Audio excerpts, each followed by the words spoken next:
Welcome to Phoenix Rising with Dr. Z. This podcast is all about conversations about healing and rising from the ashes of your grief and trauma. In this podcast, we will be deconstructing and highlighting the different aspects of grief and loss. I'm your host, Dr. Christina Zampatella. I was pissed. She had so much to live for, especially like all the things she had been doing prior to her passing.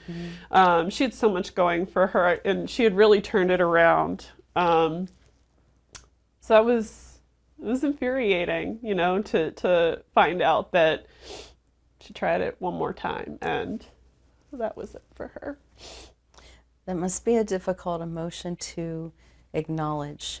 It's hard sometimes for people who are grieving to express anger towards the person that they've lost. Yes, it was confusing, absolutely. But I feel like I knew her to like who she was at her core, and I think she would have been mad at her too. Oh, wow, that's powerful. I think she knows that she had more in life for her than just struggle. I think she would have been upset with herself. I think she is. I remember the day that you found out. I remember trying to kick you out of the office. Megan is our office manager at Integrative Psychology Group, and did you leave or did you just? I stayed. Okay. I stayed. She's very hard-headed. But how, because we never know when the news is going to come or where we're going to be, and what was that like to get the news while you were working? It was frustrating. I was upset. You know, my dad called me to let me know, and didn't have a lot of details, which is also upsetting, because if you're going to give me some information, I don't want just bits and pieces. Give me all the information. Right. So it was really hard, and I was really, really grateful to have your support that day. It was really, I was in the right place at the right time, because you were so supportive and just really helped me, and I really appreciated you being there. Oh my God, just absolutely. So that says a lot about the relationships that we forge at work, because we don't know. I mean, we spend so much time. Think about how much time you spend at work. Absolutely. It's almost as much time as you spend sleeping. Yeah. Minus a couple days, you know what I mean? So, you know, having that support system, I mean, I'm glad that you were with people that you trusted to share, and too hard-headed to leave. I really wanted you to I know. But that's okay. I know. It's it was okay. just, you know, there's sometimes it's just easier to kind of get through the rest of your day and keep yourself busy.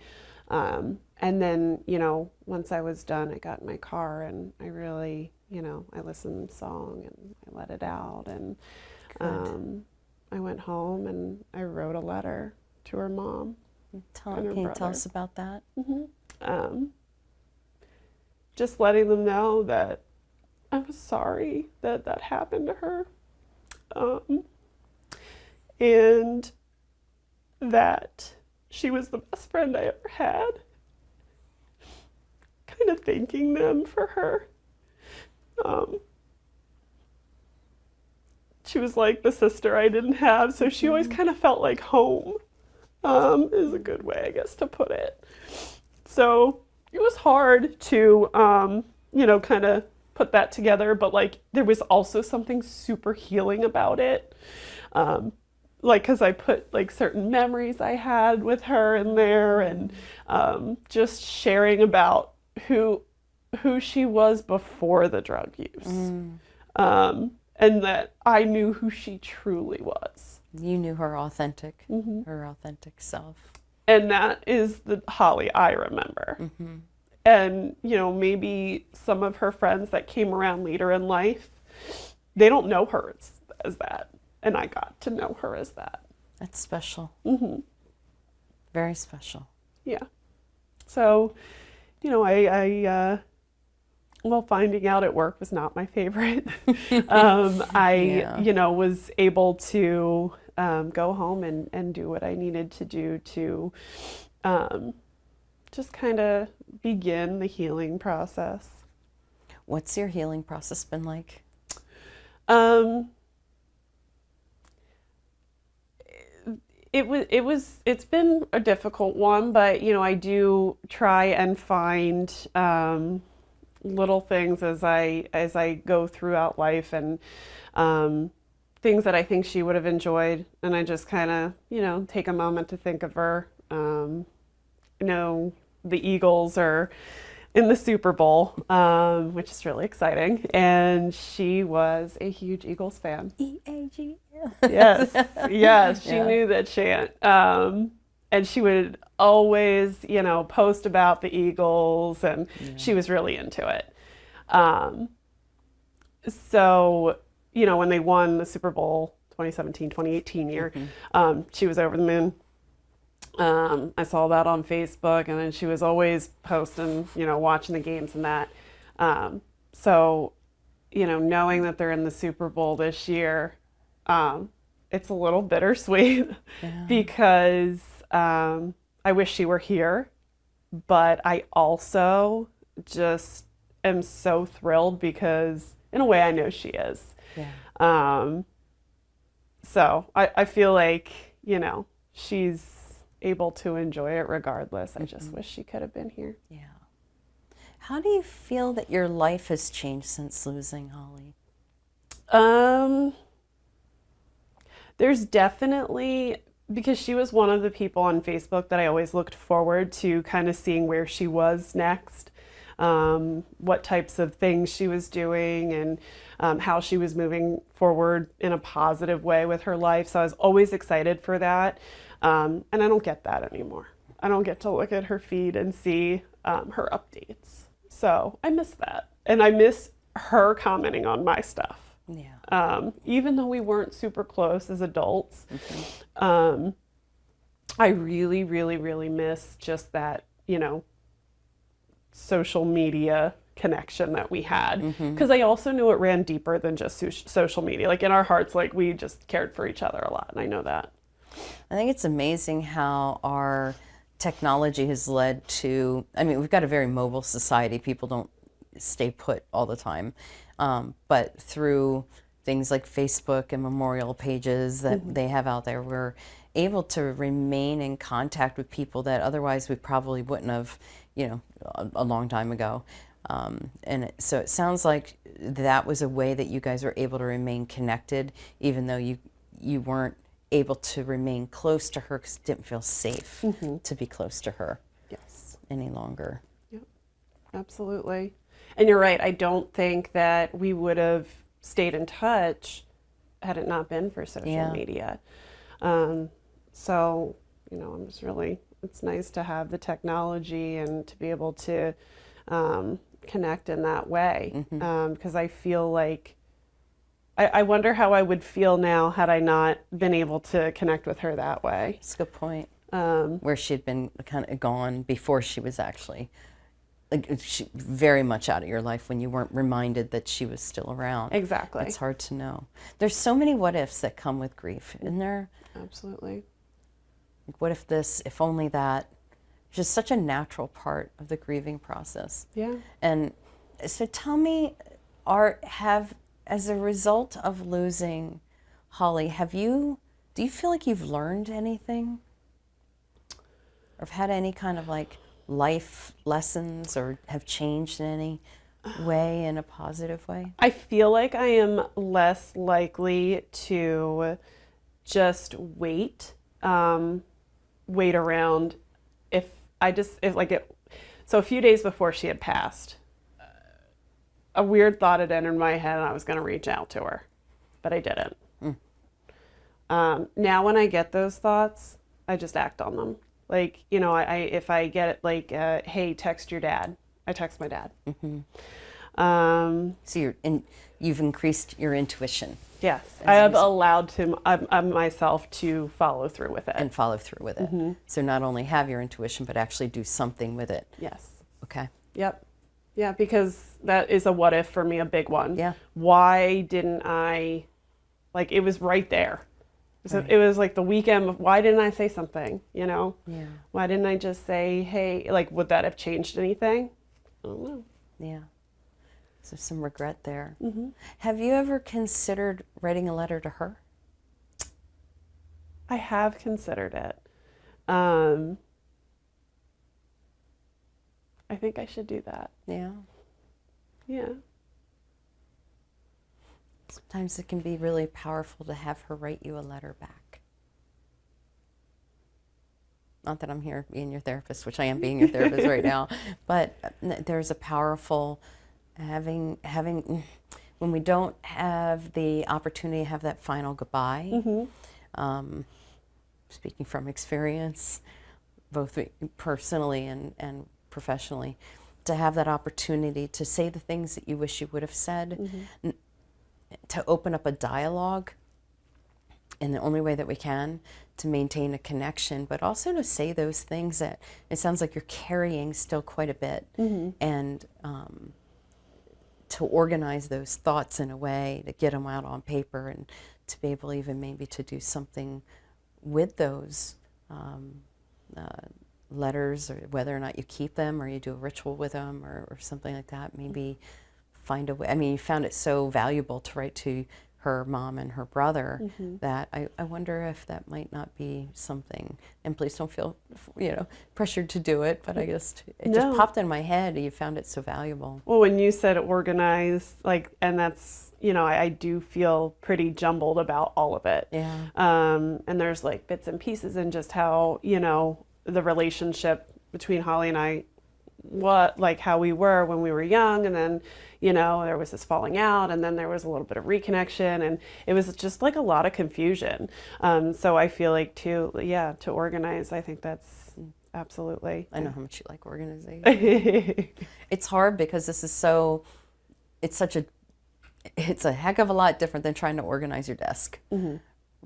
There's just so many complicating factors, because there's some ambivalence in the relationship too, is what I'm hearing. It's like I had this really, really strong love for her, Mm-hmm. but I also had this like disappointment in the choices that she had made, and I didn't know how close I wanted to be, and I missed being close to her, but knew being close to her was getting like too close to a fire. Mm-hmm. And so this push and pull that you had in the relationship, it was unable to be resolved before you lost her. Yeah. And I sometimes wonder, like, did part of me kind of know that this was how it was going to end up? And did I keep myself at a distance on purpose? You have a lot of what ifs going on. Yeah. Which are so normal, by the way. I want to make sure that I'm very, very clear about this. These what ifs and the if onlys and the jumbled feelings and the anger and the ambivalence and all of these feelings that you're having are such a natural, normal process of this, of the grieving process. I think that's why when we start thinking about old ways of looking at the grieving process and we see like really what we're going through, mm-hmm. and they just don't match, mm-hmm.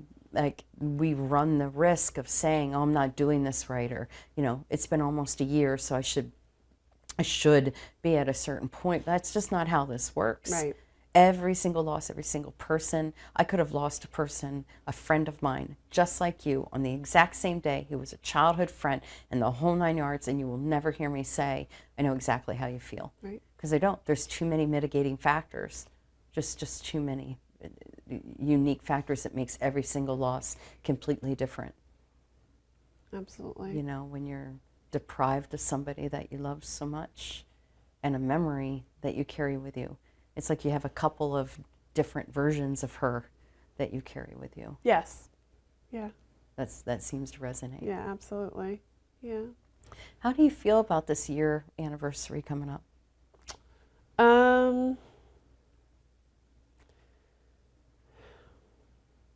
It's really, I just feel like time has gone so quickly. I can't even believe that it's going to be a year. I can't believe it's been a year either. That's wow.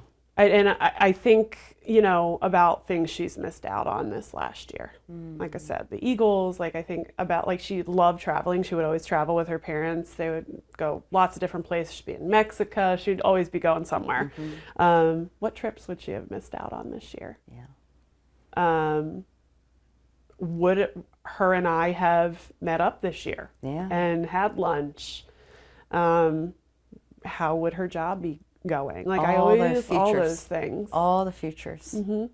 So I'm hearing you say you're grieving those too. So it's like grieving the past, the present, and the future all at the same time with somebody who, and I you know, one of the things I think about with like siblings is that, you know, they're the ones that you and them are quote unquote supposed to outlive your parents. Yeah. And they know you the longest. And whether or not you're sisters by blood or sisters by choice, it's, you know, we are going to grow up together and you're going to know me better than anybody. Yes. And so there's also this kind of component to it, like developmentally, of what those things were going to look like. And it sounds like you had to let those go in stages. But then there was this like other part of you that was hopeful, that you kept holding on to. Yeah. Which makes total sense. Yeah. So the year marker's coming up and it's a little bit of disbelief. Yes. Yeah. Disbelief. And, you know, a lot of what ifs, and I'm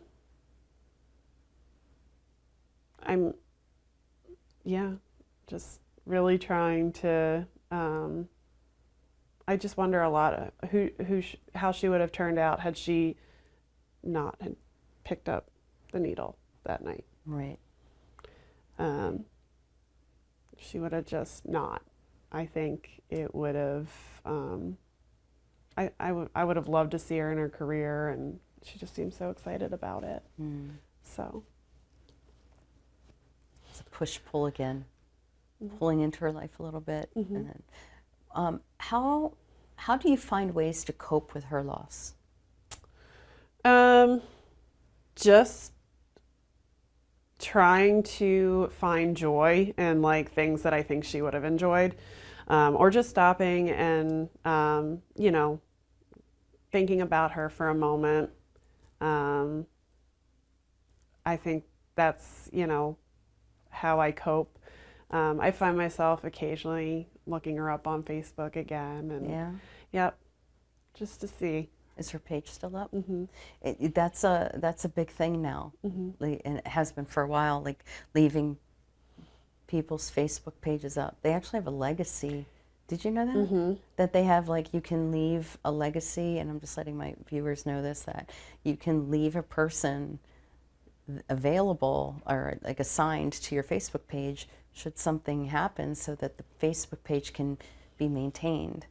So and it almost becomes like this online gathering for people to go back and I miss you and I've been thinking about you and here's a picture. Like it continues on. Yep. Is that what's happening with her page? I think, yeah. And you know, you get the happy birthdays and happy heavenly birthdays, that type of thing, that pops up.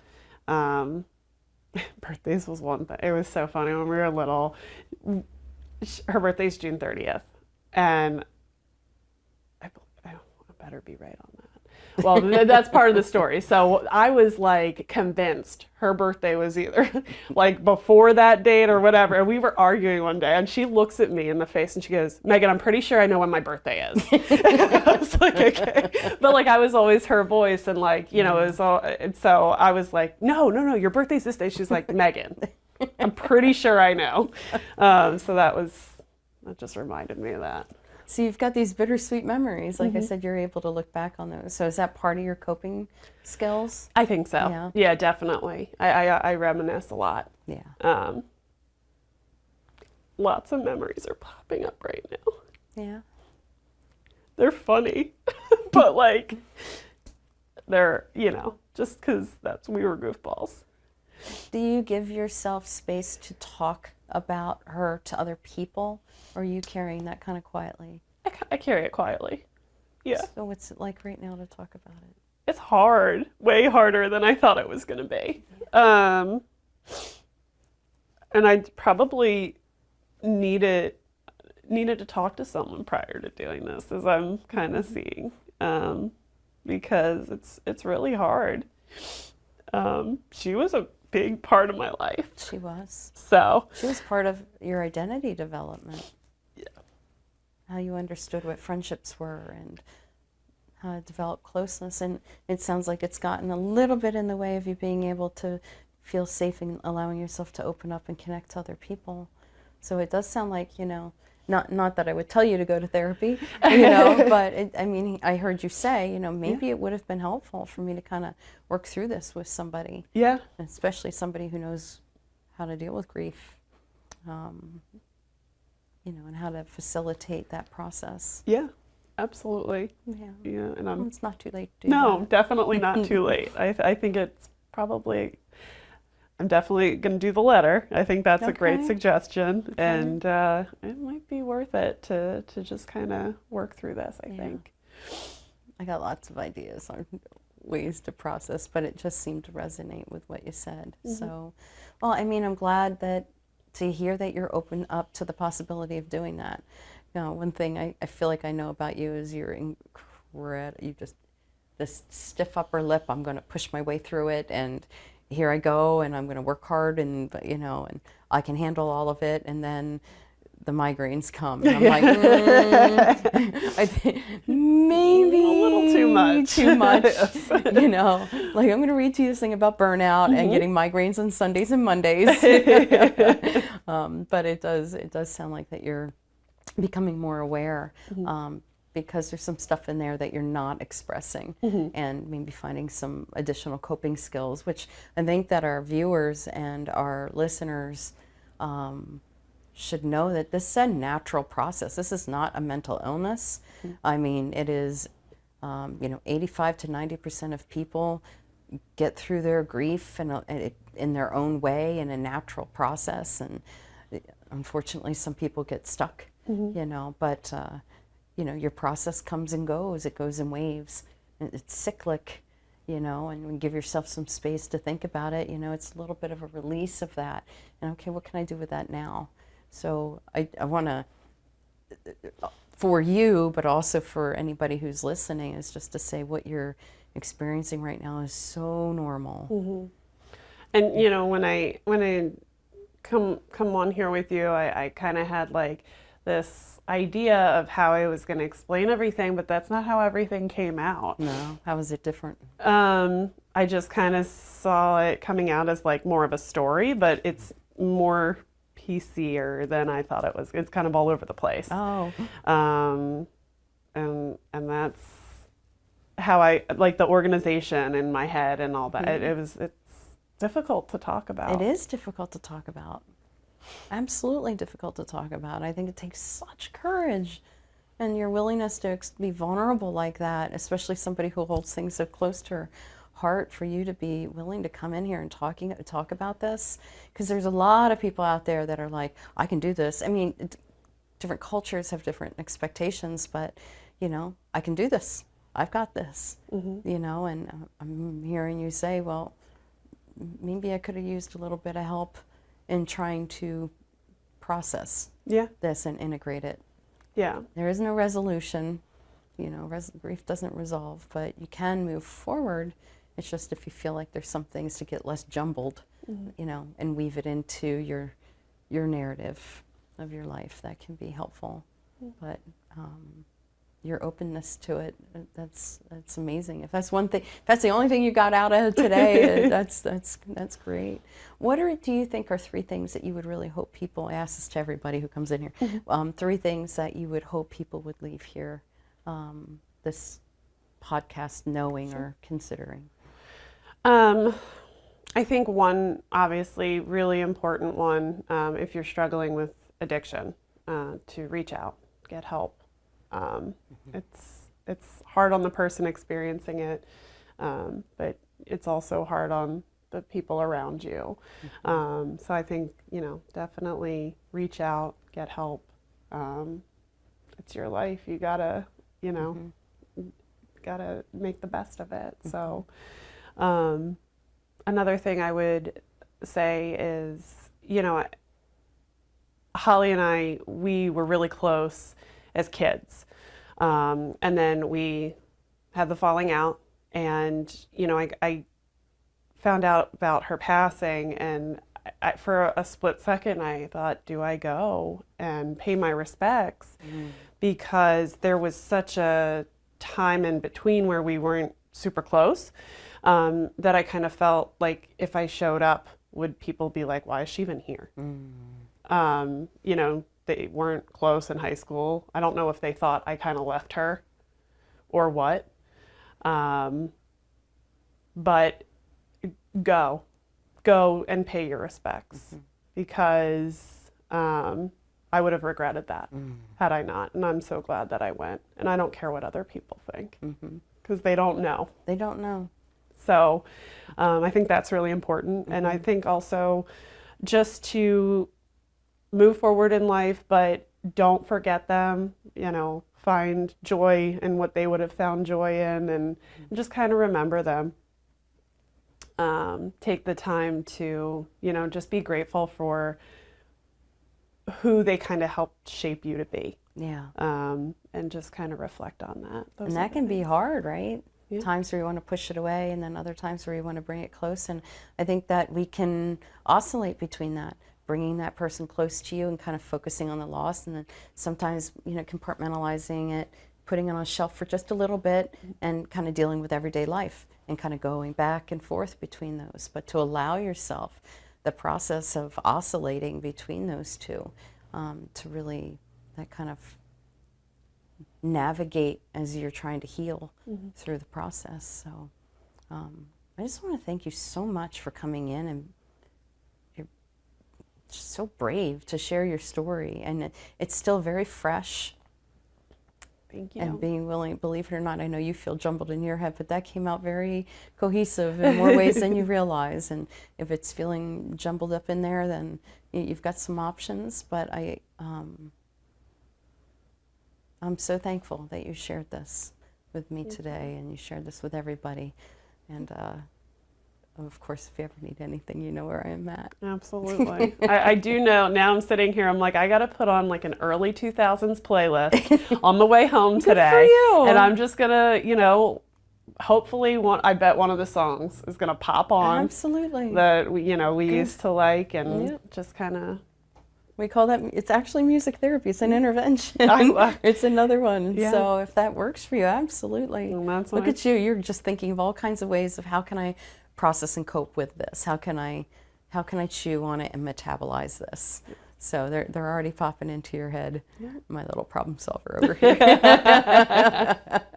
So thank you so much. Absolutely. Yeah. Thank you so much for having me. Oh my God, of course. I think this was extremely healing. Oh, I'm so glad. In a way, just to be able to, share my story. And I know a lot of people, have family members, friends, addiction touches, it has an effect on so many people. Absolutely. And we want to hide it. We don't want people to think that that's who that person was. Right.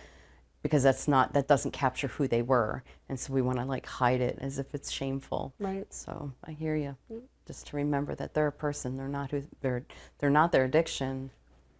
Yep. They're their person. Absolutely. So, well, thank you so much for joining us today with Megan Lees, who was so courageous to share her story here on Phoenix Rising with Dr. Z. Hey, if you have any questions or follow-ups, please feel free. If you're watching this on YouTube, you can put it right underneath the episode. I'll keep an eye out for that. And also, if you have any questions or comments, you can go on to the Center for Grief and Trauma Therapy's Facebook page and place those on there, and we'll keep an eye out keep an eye out on that for you. So thanks again for joining us, and we hope you have a good day. Thank you for listening to Phoenix Rising with Dr. Z. If you found this podcast helpful, please share it, subscribe, and leave a rating or review wherever you get your podcasts. We want to be a resource for anyone who is experiencing loss, and this is a simple way you can help us spread the word. Check out our show description. There you'll find a link to connect with me on social media, as well as helpful articles and resources.